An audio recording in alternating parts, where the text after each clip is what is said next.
Física avançada. Dualidade onda-partícula. O modelo de partícula.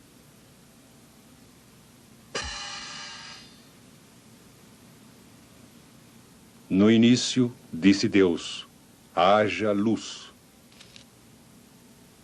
E houve luz. O que exatamente? O que é luz? Como ela difere das trevas?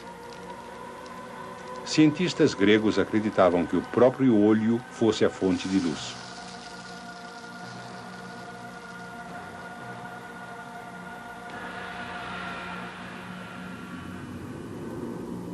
Eles imaginavam que a luz fosse um tipo de descarga.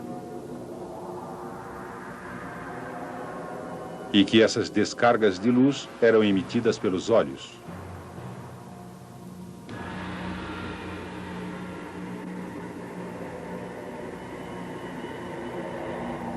Sem os olhos, não haveria luz.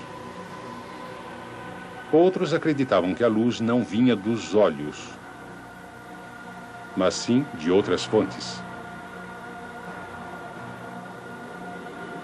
Qualquer que fosse a fonte, parecia razoável imaginar que a luz se deslocava. Tentaram medir o tempo que a luz precisava para se deslocar ou propagar.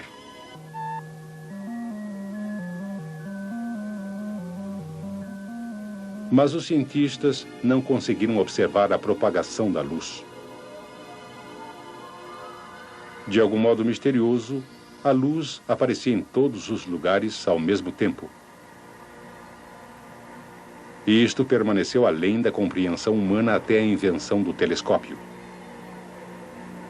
No final do século XVII, Olaf Römer estudou a luz de Júpiter em vários pontos da órbita da Terra.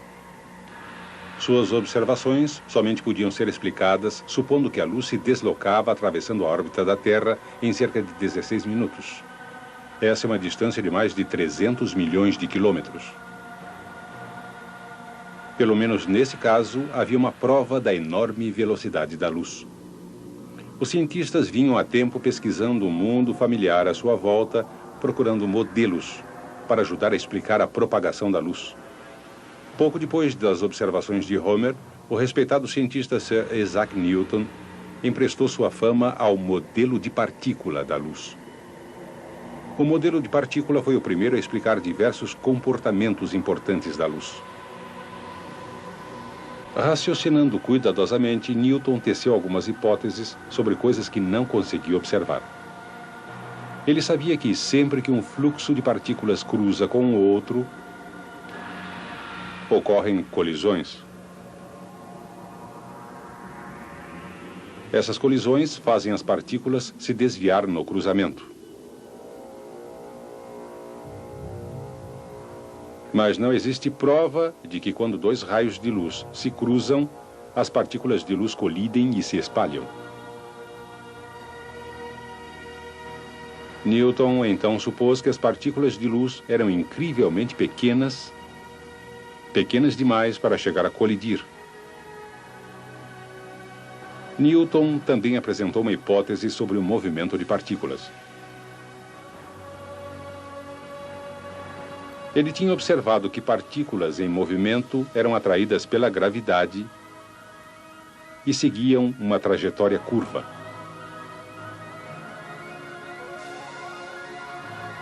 Quanto mais rápida a partícula, mais reto o movimento. Newton então supôs que uma partícula que se movesse tão depressa quanto a luz faria o movimento em linha reta ou propagação retilínea.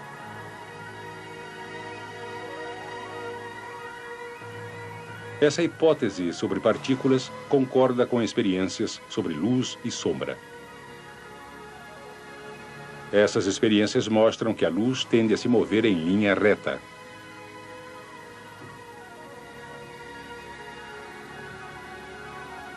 O comportamento das partículas pode explicar diversas propriedades bem conhecidas da luz. Partículas em movimento tendem a ricochetear em uma barreira. O ângulo com que uma partícula atinge a barreira é igual ao ângulo com que deixa a barreira.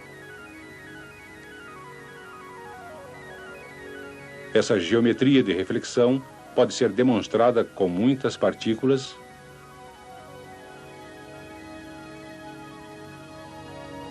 e muitos ângulos.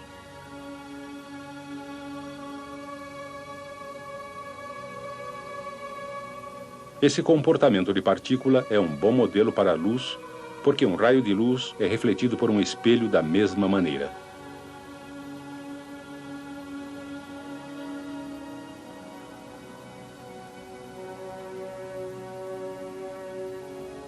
Outro comportamento da luz é a refração. Newton sabia que substâncias transparentes, como a água e o vidro, distorcem a luz. Parece que a luz se desvia ao entrar em um novo meio. Porém, por quê? Newton propôs que partículas de matéria exercem uma atração sobre cada partícula móvel de luz.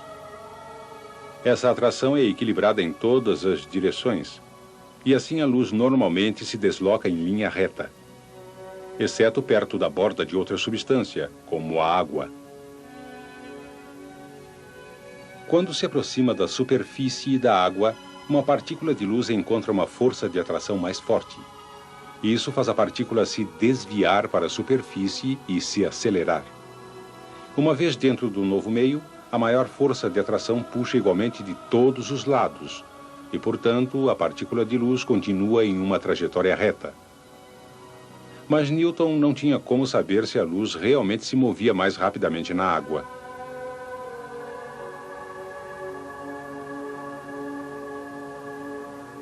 Era mais uma hipótese necessária para seu modelo de partícula.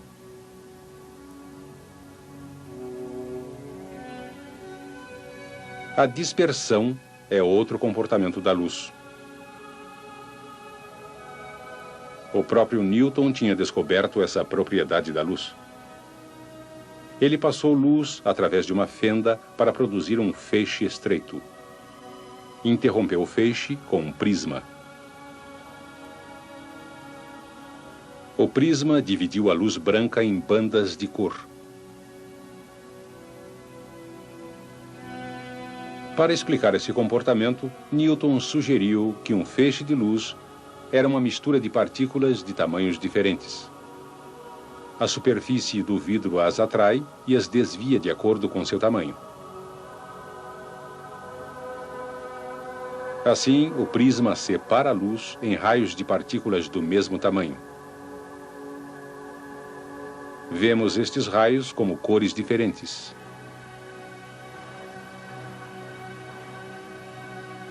O modelo de partícula de Newton era prova suficiente?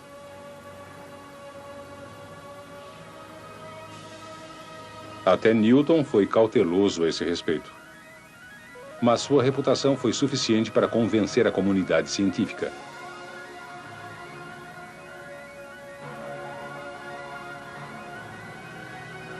Apesar dos ataques de outro modelo importante, o modelo de Newton sobreviveu e foi aceito por cerca de 2 séculos.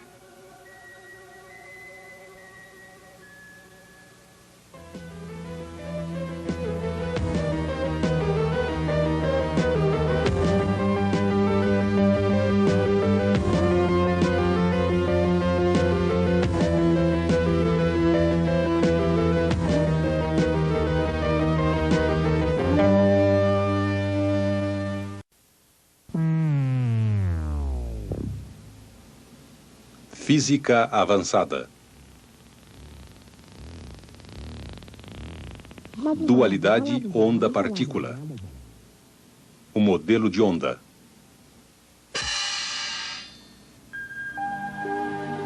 O que é a luz? Por que ela se comporta de uma certa maneira? Ao longo dos séculos, cientistas escolheram modelos do nosso mundo para explicar a luz. O modelo de partícula foi o primeiro a ser amplamente aceito para a luz, graças a Sir Isaac Newton, que formulou uma teoria de partículas para explicar vários comportamentos da luz.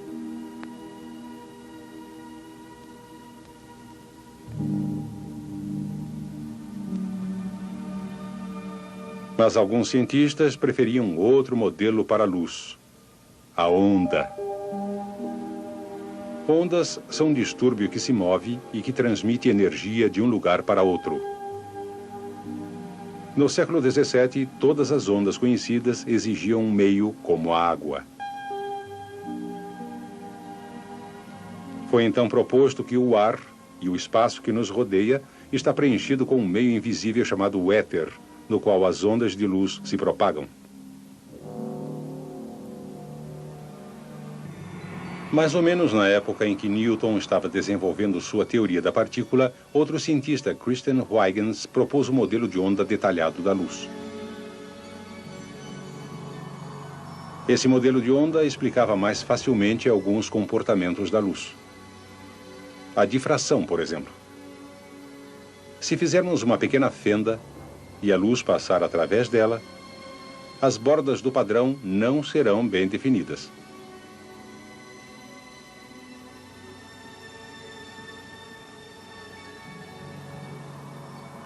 Huygens comparou esse comportamento à difração de ondas de água.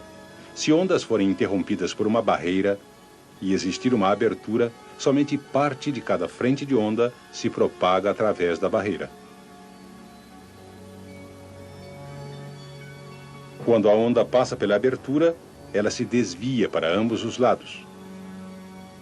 Huygens propôs que a luz se desvia nas bordas de uma fenda da mesma maneira. E isso produz uma borda pouco definida, criada pelas bandas de linhas escuras e claras. Huygens usou ondas para explicar vários outros comportamentos da luz, incluindo a reflexão geométrica. Quando um espelho reflete um raio de luz,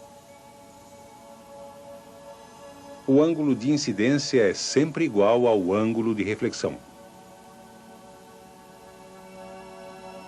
Ondas de água se comportam da mesma maneira. Embora seu comportamento possa parecer confuso.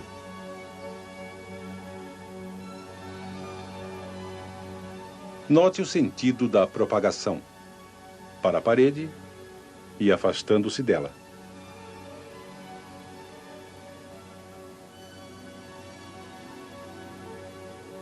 O ângulo de incidência é igual ao ângulo de reflexão.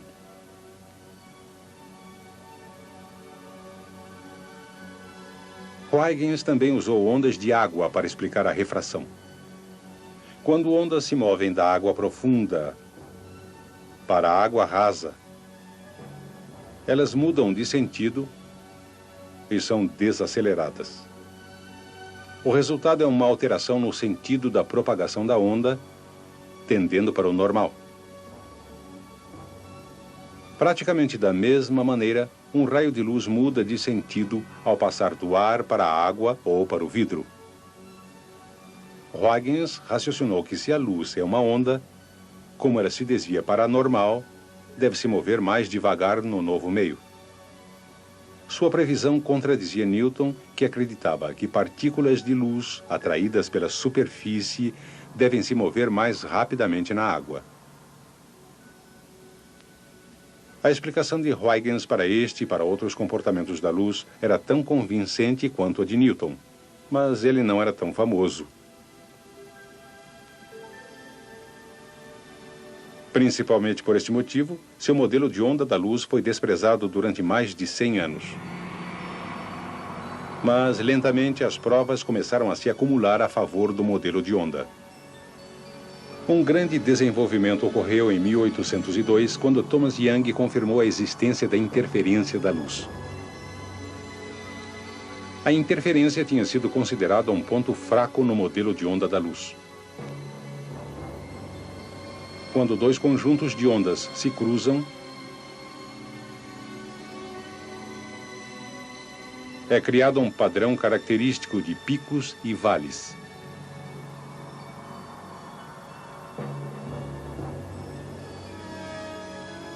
Críticos do modelo de onda disseram que essa interferência não pode ser vista quando dois raios de luz se cruzam.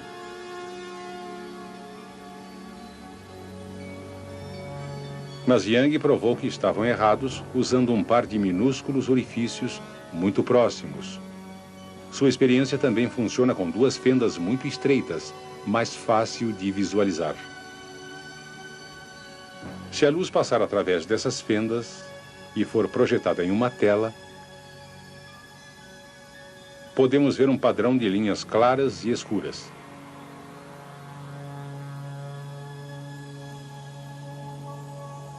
Este padrão de interferência pode ser explicado usando ondas de água.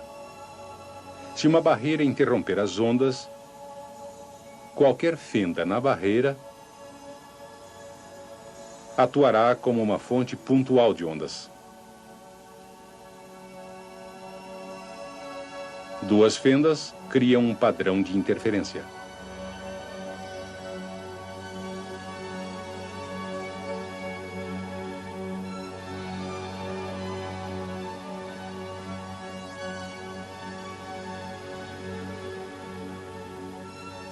Os picos de ondas que se cruzam migram para fora ao longo de linhas fixas.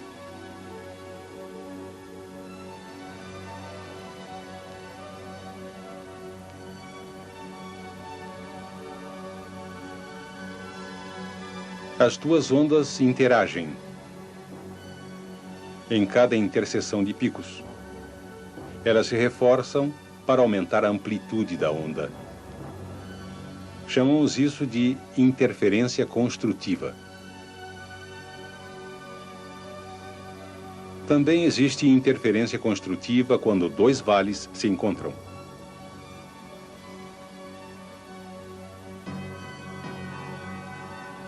Mas quando um pico encontra um vale, ocorre uma interferência destrutiva. As ondas se cancelam e criam um ponto morto no padrão da onda. Portanto, duas fendas produzem linhas de grande amplitude causadas por interferência construtiva. E entre elas, linhas de amplitude zero, causadas por interferência destrutiva. Esse padrão de interferência de ondas explica bem o padrão de luz criado em experiências como a de Young. Em 1850, aconteceu outro avanço no modelo de onda. Nesse ano, Jean Foucault mediu com sucesso a velocidade da luz na água e verificou que ela era menor que no ar. Isso destruía a explicação de partículas de Newton, que exigia que a luz se movesse mais depressa na água. E confirmou a previsão do modelo de onda de que a luz se move mais lentamente na água. Essas e outras experiências gradualmente desgastaram o apoio ao modelo de partícula. Em meados do século XIX, o modelo de onda da luz era o vencedor.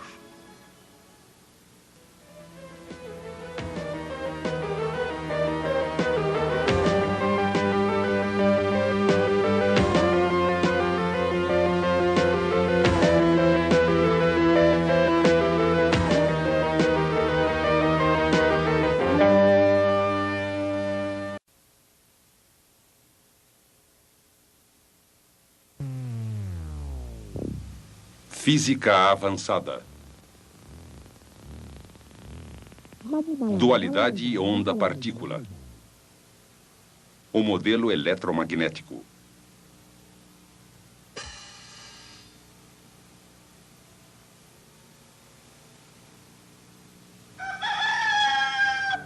O que é exatamente a luz?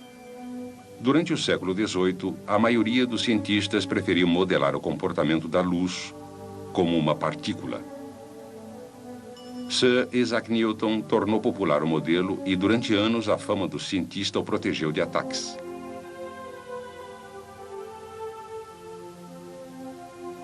Mas no início do século XIX, o modelo de partícula tinha sido abandonado e substituído pelo modelo de onda do comportamento da luz, que havia sido proposto inicialmente por Christian Huygens havia muito tempo. O modelo de onda explicava muitos comportamentos da luz, mas estava longe de ser perfeito. Por exemplo, ninguém foi capaz de provar a existência do misterioso e invisível éter, o meio que preenchia o ar e o espaço ao nosso redor e que aparentemente era necessário para conduzir as ondas de luz. Em meados do século XIX, um ilustre cientista deu novo sentido ao modelo de onda. James Maxwell era um físico teórico que trabalhava principalmente com matemática. Ele concebeu e apresentou uma hipótese brilhante. A luz é uma onda formada por duas das forças fundamentais da natureza, a eletricidade e o magnetismo. Qual era a base que Maxwell tinha para trabalhar?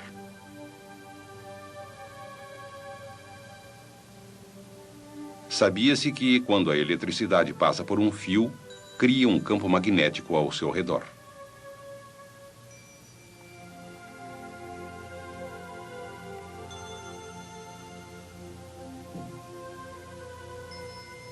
Quando o fluxo se altera, a intensidade do campo magnético também se altera. Maxwell também conhecia um fenômeno intimamente relacionado. Quando a intensidade de um campo magnético é alterada, produz-se um campo elétrico.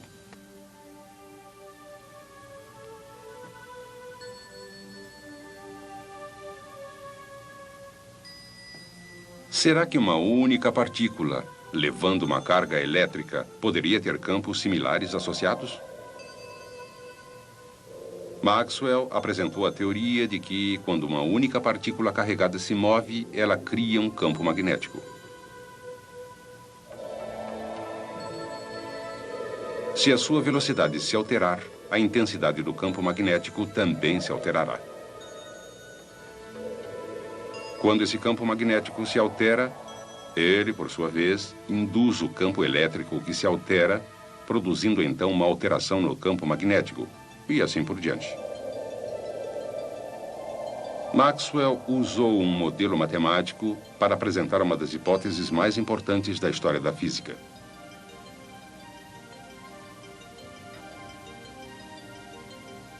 Seus cálculos previram que se uma partícula que gera um campo elétrico está acelerando ou oscilando, ela cria um campo elétrico variável que se propaga afastando-se da carga.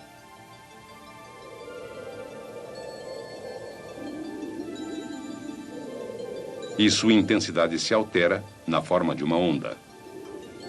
Perpendicular a esse campo elétrico variável, existe um campo magnético variável, também se propagando como uma onda. Esses campos não necessitam qualquer meio, como o éter, para transportá-los. Da mesma forma que um ímã, por exemplo, eles funcionam em qualquer meio. E, assim como a força elétrica entre duas partículas carregadas, atuam mesmo no vácuo. Os cálculos de Maxwell mostraram que essas ondas eletromagnéticas podem se reforçar indefinidamente, mas somente quando se propagam a uma determinada velocidade, um pouco mais que 300 milhões de quilômetros por segundo.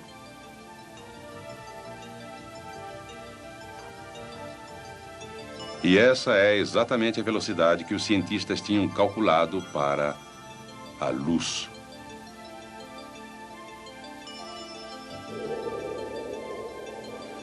A luz é uma forma de radiação eletromagnética? Era uma possibilidade fascinante, mas não havia qualquer prova de que as ondas eletromagnéticas realmente existiam, até que outro gigante da física atacou o problema. Procurando encontrar uma comprovação física das ondas eletromagnéticas de Maxwell, Heinrich Hertz montou um aparelho usando um transformador para aumentar a tensão e produzir uma faísca entre dois terminais. Essa faísca fez com que uma carga oscilasse para frente e para trás entre duas placas fixadas aos terminais. Este dispositivo é um transmissor de ondas eletromagnéticas?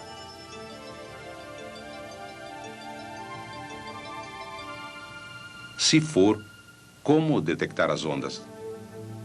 Hertz tentou muitos dispositivos, incluindo uma única espira de arame com um pequeno interstício. Colocou essa antena perto de seu transmissor e pôde observar minúsculas faíscas saltando no interstício da antena. Uma prova clara de que a espira tinha absorvido parte da energia emitida pelo transmissor. Esse trabalho confirmou a previsão de Maxwell de que ondas eletromagnéticas resultam de cargas aceleradas. A partir daí, os cientistas descobriram uma variedade infinita de ondas eletromagnéticas. Como todas elas se deslocam à velocidade constante da luz, podem ser identificadas pelo comprimento de uma única onda completa ou pelo número de ondas que passam por um certo ponto em um segundo, expresso em ciclos por segundo, ou hertz. Atualmente, chamamos os comprimentos de onda que Hertz usou em suas experiências de ondas de rádio. As ondas de rádio têm comprimento variando de muitos quilômetros até alguns centímetros. Mais curtas que as ondas de rádio são as micro-ondas, chegando a comprimentos de onda de alguns milímetros. Ainda mais curtas são ondas de infravermelho. Nós as sentimos como calor radiante. A radiação eletromagnética que realmente vemos, a luz visível, é uma faixa extremamente estreita de comprimentos de onda com largura de somente 2 vezes 10 a menos 7.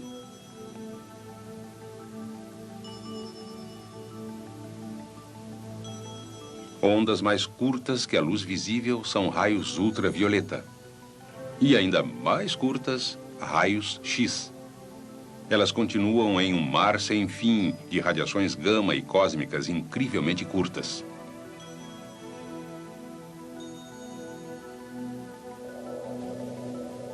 Neste século, descobrimos ou criamos transmissores para produzir uma grande variedade dessas radiações. A própria luz é transmitida de cargas aceleradas no interior de átomos. O modelo de onda eletromagnética de Maxwell foi tão útil que, durante cerca de um século, pareceu ser a explicação final do comportamento da luz.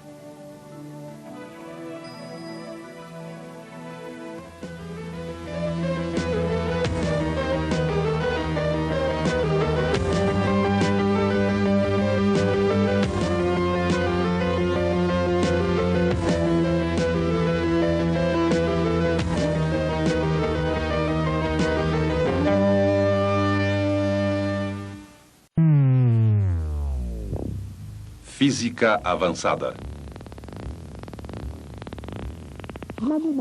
Dualidade onda-partícula. A ideia do quantum.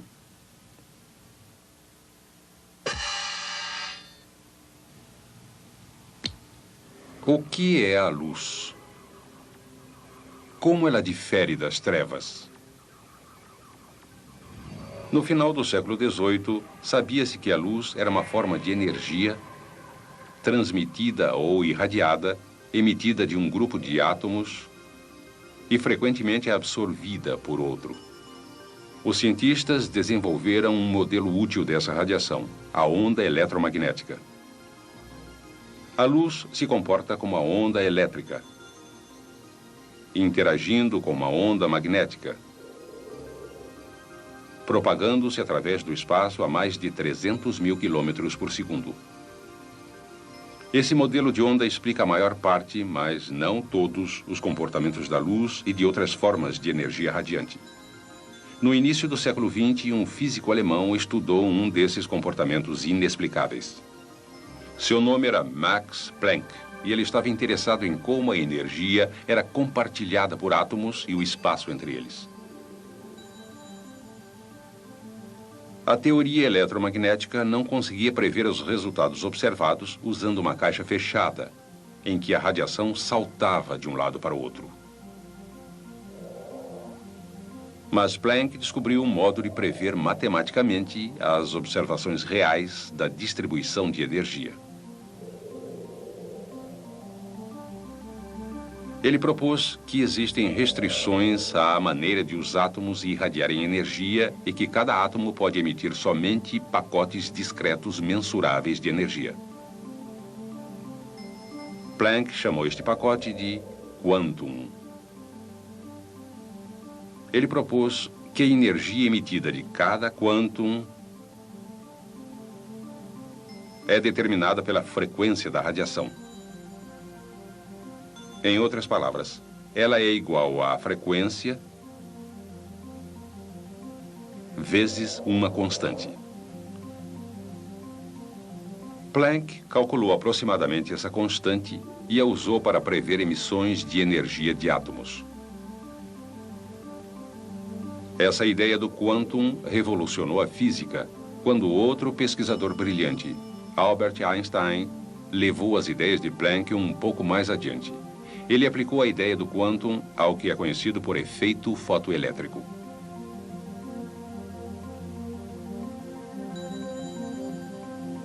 Esse efeito pode ser estudado colocando duas placas metálicas em um vácuo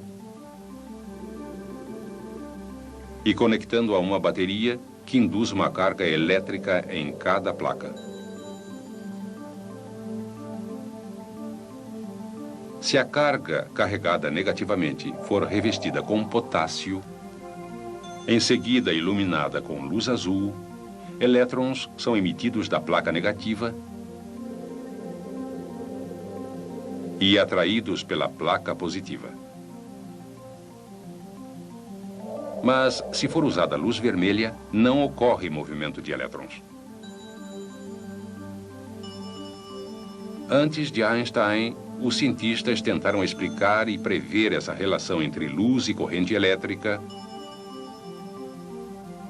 usando o modelo de onda eletromagnética. Sua hipótese: energia é transmitida aos elétrons quando ondas eletromagnéticas atingem átomos. Alguns dos elétrons escapam dos átomos. Como a luz vermelha não causa a emissão de elétrons, somente é necessário aumentar a intensidade da luz vermelha para transferir mais energia a elétrons e produzir emissão. Essa é a hipótese. Na verdade, isso não acontece, mesmo que a luz vermelha seja muito forte. Mas qualquer radiação com uma frequência igual ou maior que a luz azul causa emissão, mesmo se a luz for fraca. E mais, o modelo de onda prevê que a essas frequências, uma luz mais intensa transferirá uma energia adicional aos elétrons. Na verdade, isso não acontece. Uma intensidade maior simplesmente faz com que se movimentem mais elétrons.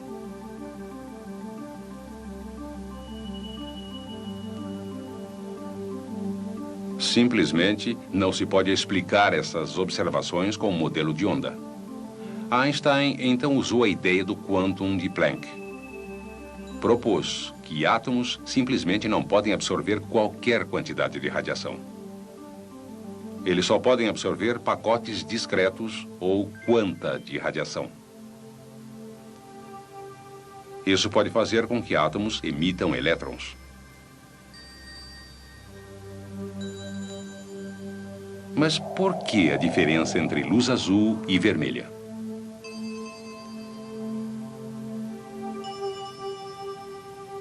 Planck já tinha proposto que para a energia emitida, a energia de um fóton é proporcional à frequência. Assim, uma frequência maior significa mais energia. Einstein propôs que o mesmo raciocínio poderia ser aplicado à energia absorvida. Uma luz vermelha atingindo um eletrodo revestido de potássio não produz emissão, porque os fótons individuais de luz vermelha não têm energia suficiente para liberar um elétron de um átomo de potássio.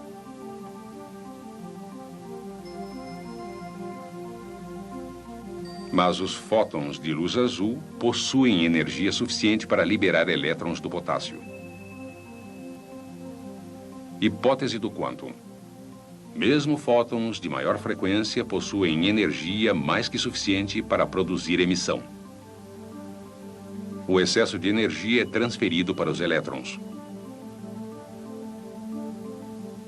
E é exatamente isso que acontece.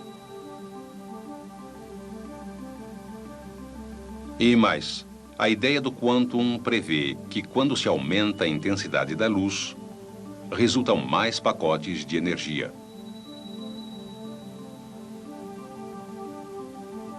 Mais pacotes significam que mais átomos podem absorver energia e liberar mais elétrons.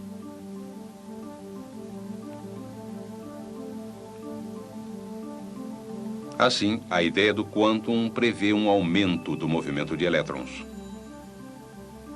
Essa hipótese também coincide com a realidade.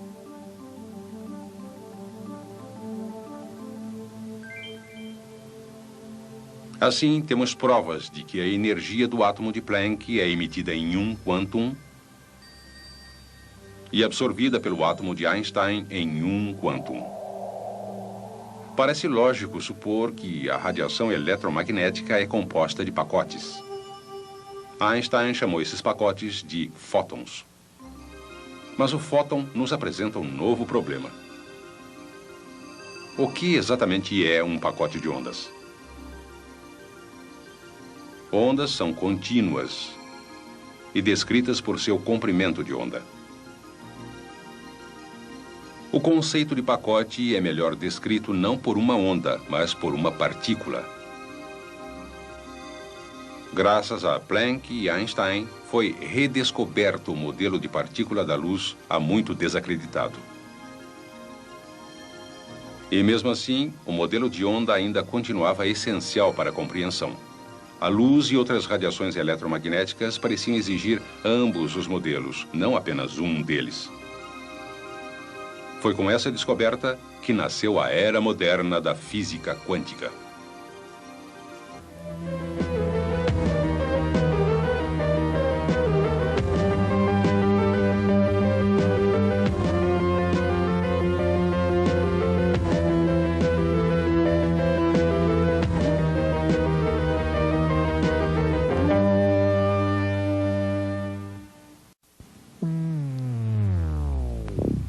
Física avançada. Dualidade onda-partícula. Fótons.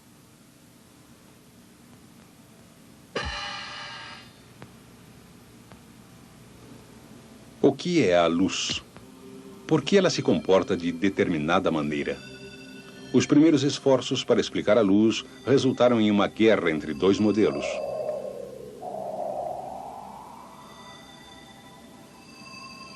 O modelo de partícula de Sir Isaac Newton contra o modelo de onda de Christian Huygens. Com o passar do tempo, as provas se acumularam a favor do modelo de onda.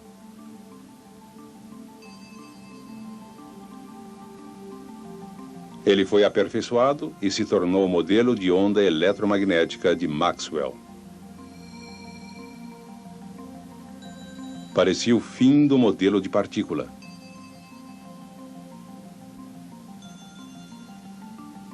E então, para surpresa de toda a comunidade científica, Max Planck e Albert Einstein, com seu modelo do quantum, deram vida nova ao modelo de partícula.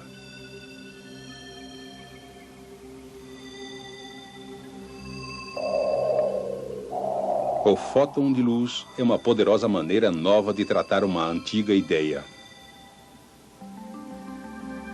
Ele ajuda a explicar comportamentos da luz previstos há muito tempo, como pressão. Partículas reais exercem pressão. O próprio Newton formulou leis do momento que ajudam a explicar pressão.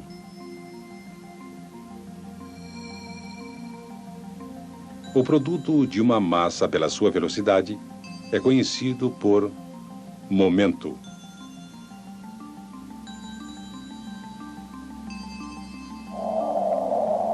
Quando uma massa estacionária é atingida por uma massa móvel, o momento é transferido. Se somarmos o momento de duas massas antes da colisão e depois, a soma dos vetores momento após a colisão é sempre igual à soma dos vetores antes da colisão. Em 1923, o cientista Arthur Compton mostrou que fótons também parecem ter momento.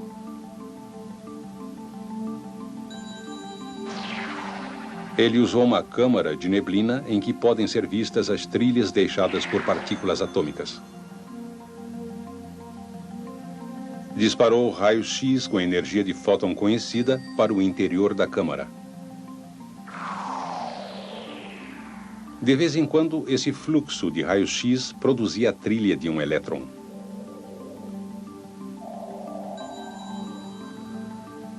Ao mesmo tempo, Compton descobriu que os raios-x tinham sido defletidos de um ângulo. A energia dos fótons desses raios-x se reduziu.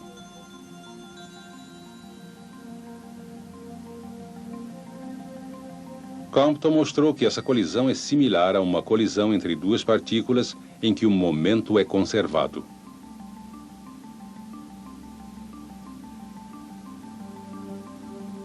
Da energia do fóton, calculou que se um fóton tem momento, quando ele interage com um elétron,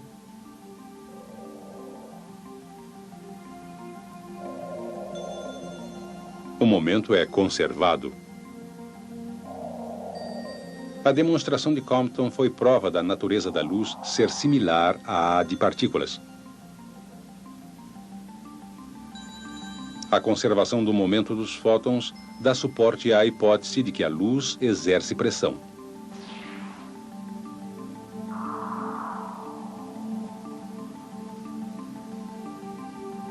Na verdade, podemos ver os resultados dessa pressão no céu. Os cientistas aceitam geralmente que a pressão dos fótons empurra as minúsculas partículas que formam a cauda de um cometa, de modo que sempre estejam orientadas para o lado contrário do Sol.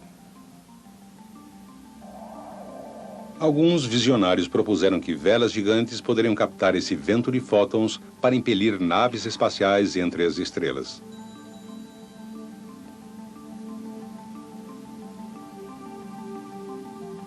Mas e quanto aos outros comportamentos da luz? Os cientistas usam a partícula fóton para explicar todos eles? Padrões de interferência, por exemplo.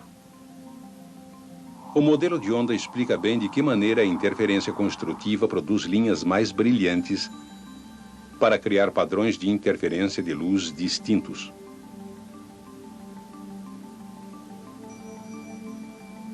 Partículas podem descrever o mesmo padrão? Imagine que a luz seja composta de muitas partículas de fótons em vez de ondas. Será que essas partículas poderiam interagir de uma maneira ainda a ser descoberta para produzir um padrão de interferência?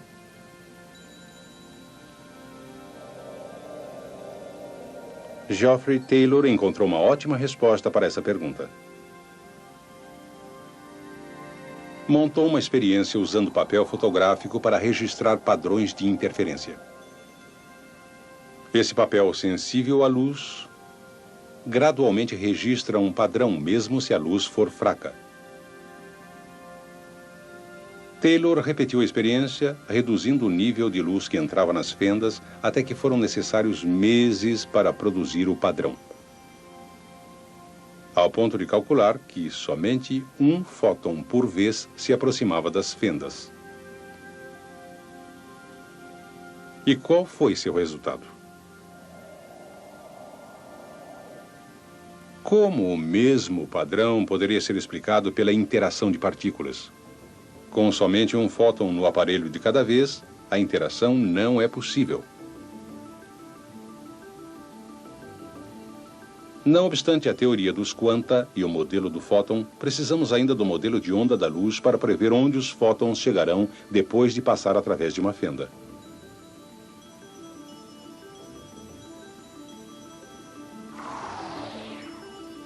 Taylor demonstrou que o modelo de partícula não pode fornecer todas as respostas. O modelo de onda ainda é uma ferramenta essencial para descrever o comportamento da luz. Um modelo é mais útil que o outro? Isso depende, pelo menos em parte, do tipo da radiação eletromagnética. Algumas formas de radiação eletromagnética são mais semelhantes a ondas. Ondas de rádio, por exemplo, com comprimentos de onda muito longos, claramente demonstram características de onda como interferência. Por exemplo, uma onda de rádio e sua reflexão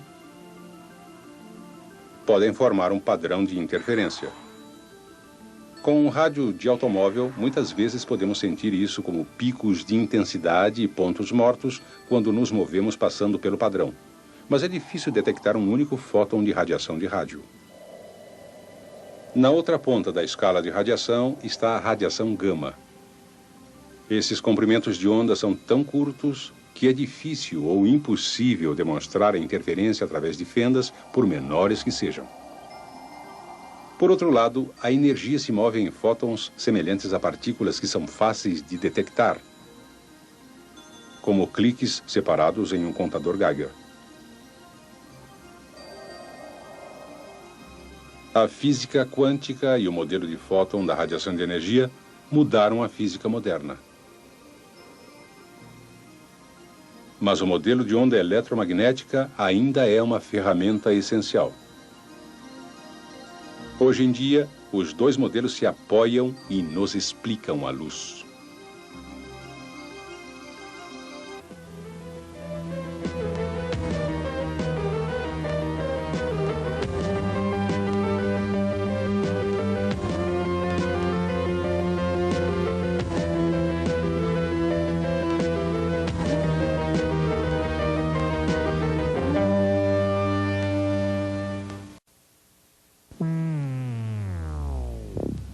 Física avançada. Dualidade onda-partícula. Ondas de matéria.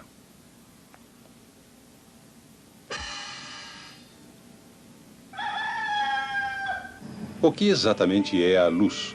Atualmente, os cientistas precisam de dois modelos para explicar a luz e outras formas de radiação eletromagnética: ondas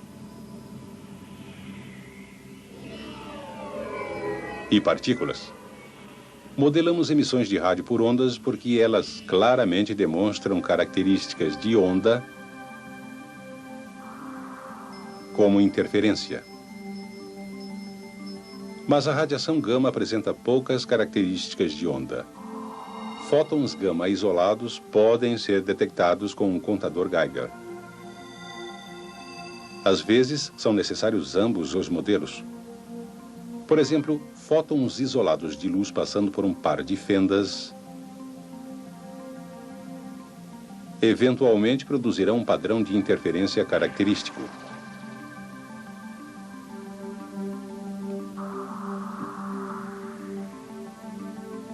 Mas qual é o percurso de cada fóton isolado? É grande a probabilidade de um único fóton atingir uma dessas linhas claras.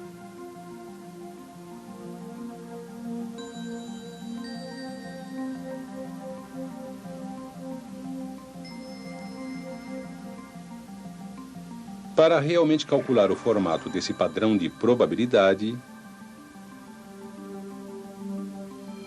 devemos usar o comprimento de onda da radiação. Alguns cientistas gostam de considerar a onda uma propriedade da partícula do fóton, útil para determinar seu percurso provável. É estranho que o modelo, a partícula, de alguma forma depende de outro, a onda, para explicar o comportamento da radiação.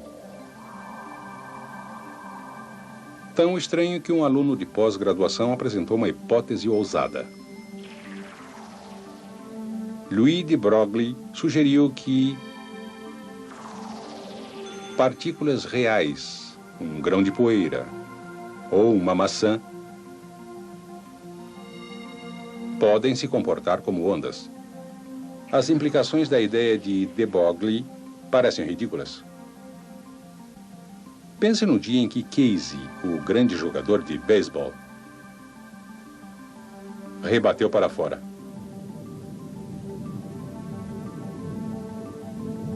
Mas será que Casey rebateu mesmo para fora? Ou foi de Broglie? Partículas reais, mesmo quando muito pequenas, às vezes colidem. Se o bastão e a bola forem semelhantes a partículas, serão capazes de se ligar. Mas ondas podem passar diretamente uma pela outra. Se a bola e o bastão forem semelhantes a ondas, também poderão ser capazes de passar diretamente um pelo outro. Mas então foi realmente uma falha de Casey? Bem, de Broglie desenvolveu uma equação que ligou o comprimento de onda de uma partícula à sua massa e à velocidade.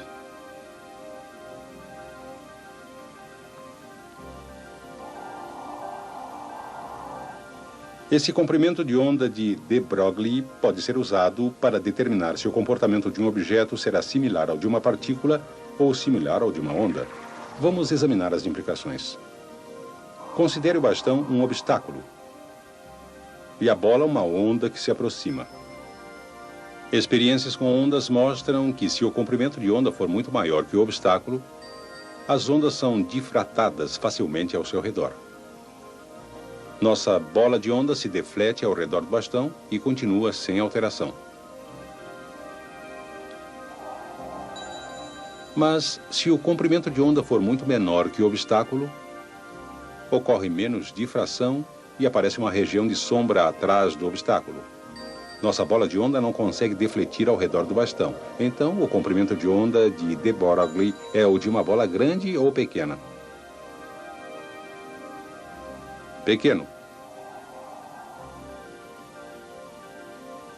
Tão pequeno que a bola não pode sofrer difração ao redor do bastão se estiver dirigida diretamente para ele.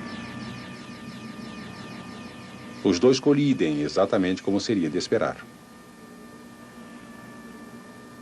Ou, pelo menos, deveriam colidir, se Casey estiver com o bastão no lugar certo.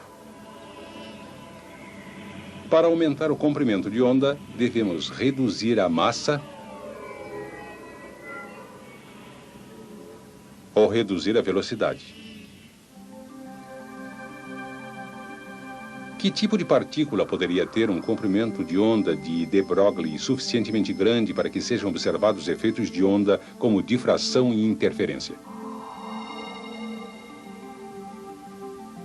Vamos considerar uma das menores partículas, um elétron. Quanto poderia ser seu comprimento de onda de Broglie se sua massa for 9,1 vezes 10 a menos 34 kg?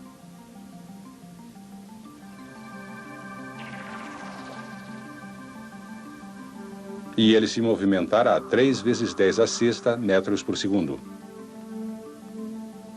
Embora esse comprimento de onda pareça pequeno, não é menor do que um de raio-x. Parece incrível, mas podemos demonstrar a natureza de onda dos raios-x usando um cristal de sal. Os átomos do cristal se alinham para produzir uma série de fendas, dispostas em duas direções. Os raios-x que passam através do cristal de sal produzem este padrão de interferência. Elétrons poderiam mostrar uma prova de natureza de onda de alguma maneira? A resposta é sim. Partículas de elétrons que passam através de um cristal produzem um padrão de interferência muito similar. Um elétron é uma partícula de matéria, porém tem características de onda, assim como o fóton também tem.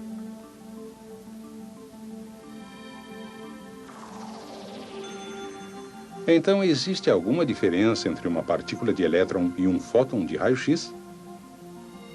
Existem diversas diferenças importantes. Uma das mais óbvias é a velocidade. Para ter um comprimento de onda de de Broglie similar ao de um fóton de raio-x, o elétron deve se mover cerca de 3,6 vezes a sexta metros por segundo. Por outro lado, no vácuo, a velocidade de um fóton de raio-x é quase 100 vezes maior. 3 vezes 10 à oitava metros por segundo.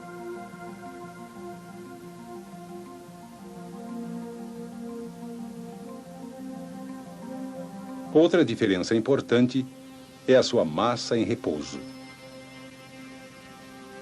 O elétron tem uma massa em repouso de 9,1 vezes 10 a menos 31 quilogramas. Quando um fóton é barrado, é aniquilado.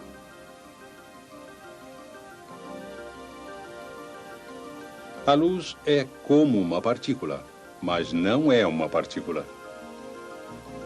Embora de Broglie tenha demonstrado que as partículas e as ondas são relacionadas, quando passamos para a radiação eletromagnética, os modelos continuam sendo só isso: modelos. Sabemos que a luz é como uma partícula e que a luz é como uma onda.